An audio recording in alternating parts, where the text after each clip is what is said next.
Hey YouTubers, Dave Funk here. It's dark 30 at night, just getting off work. Just got a video sent. It was on Facebook, trying to think of who it was, but I want to say it was Steve Quayle, part of the Genesis 6 Productions. And guys, obviously there's some things going on that we need to, the deep calls the deep type thing, and we need to gain an understanding of some of the things that are going on. And I was also looking at another, I want to say it's a pastor, Huckabee, anyway. Just seems very interesting. They're talking about the joining of mingling of an alternate being with humans, okay? And you think about the statue in Daniel where the feet were mixed of iron and clay, and they went on to explain how this was the evil forces joining with men, or I'm sorry, with women. They will mingle with them. Seed basically transfer is what they're talking about.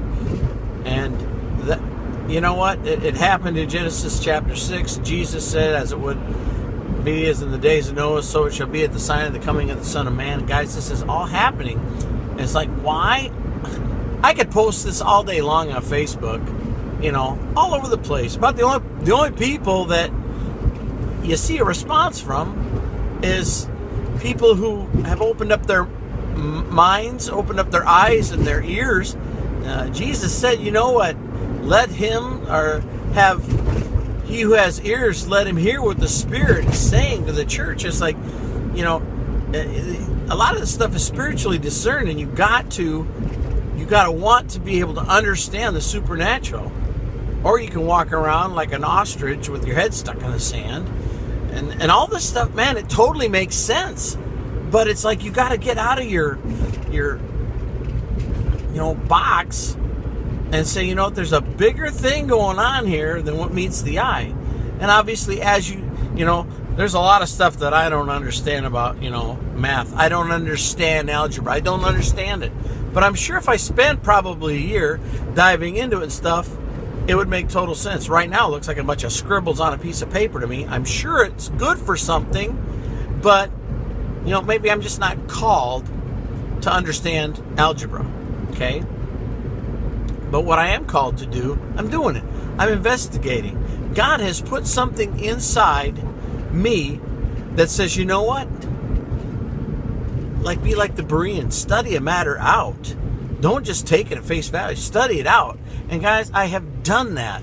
I have endeavored to study out almost to the point of being ridiculed. And no, not almost to the point. Being ridiculed. People would tell me, you know what?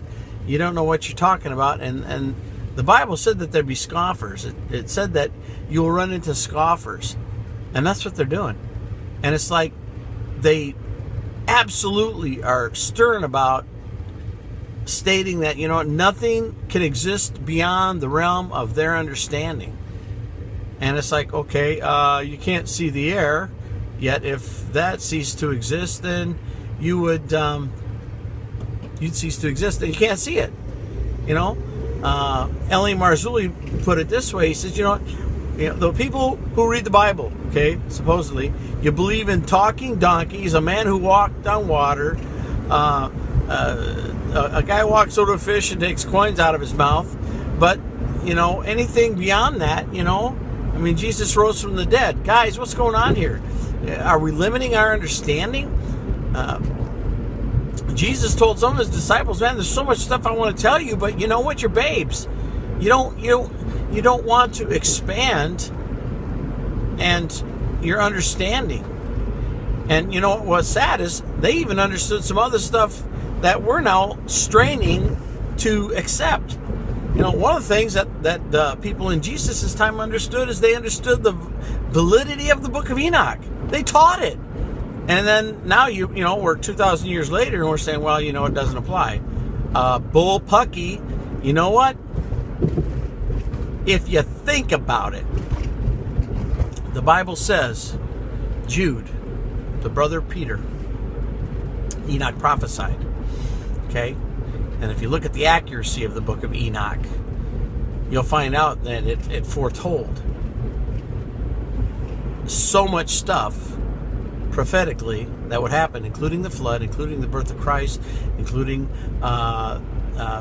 Joseph and the coat of many colors, including, it also told the story of Jacob all the way up to Jesus Christ. And it's like, how can we ignore something like that and then not try and dive into, the book of Enoch's illustration and how it talks about the sons of God seeing the daughters of men coming down and having sex with them and creating hybrid human beings? Why are we doing this? Why are we so inebriated by our comfort zone? We're inebriated by our comfort zone.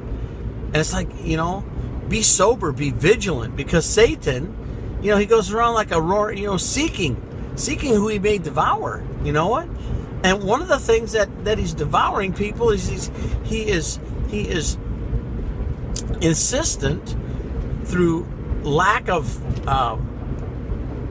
doctrines not coming out properly through the heads of churches that want to, they don't want to touch on these areas because they're too scary, which is what the early church did. They didn't want to touch on this stuff, so they basically eliminated it. They didn't like the idea that fallen angels were having sex with humans. They didn't like this stuff, so they eliminated. So, oh my gosh, they look out there, and I can understand somewhat. I can understand you're going to lose some people. You know what? Hearers of the truth. Do you want the truth? Or do you want to go feed a lie? Do you want to live a lie? As a Christian, that's what you should be asking yourself. Do you want to feed the truth? Do you want to feed yourself the truth, or do you want to live a lie? Guys, Bigfoots, alien greys, UFOs, hybrid stuff. This is all happening, and it's going down. The return of what the original text of the Bible, the return of the Nephilim, is coming to pass. You're hearing about stories about black-eyed children. You're hearing the stories about birthing chambers, like complexes filled with bodies that are being, for lack of a better word, like I said, it's a hatching chamber. And there's also stories about the Antarctic, and that there's cities and stuff underground. Guys, it said that'd be a great deception. If it were not so, even the elect would be deceived. You know what? Be not deceived. Study a matter out. You're going to find out a lot of other civilizations saw this stuff happening. And just because you live in the good old US of A, baseball, hot dogs, apple pie, Chevrolet, and it better not go past my understanding of how things operate. Guess what? You're a fool. If you think that things are going to stay in the confines of what you understand, you are a fool. And you know what? You're a prime candidate to be deceived and consumed by the enemy, and he digs this stuff. So anyway, wow, it's kind of a weird bunny trail that I went on. But you know what? I love the truth, and I love investigating. And you know what? I don't care anymore if people say, you know what? Well, you're just being a little bit too extravagant in your belief systems. I don't care anymore. What I care about is evidence. I care especially about suppressed evidence, because suppressed evidence is highly likely very accurate and is highly likely a cover-up. Don't know where I'm going with this stuff, but you know what? God bless you. It was good just the same. Get some understanding. Take care.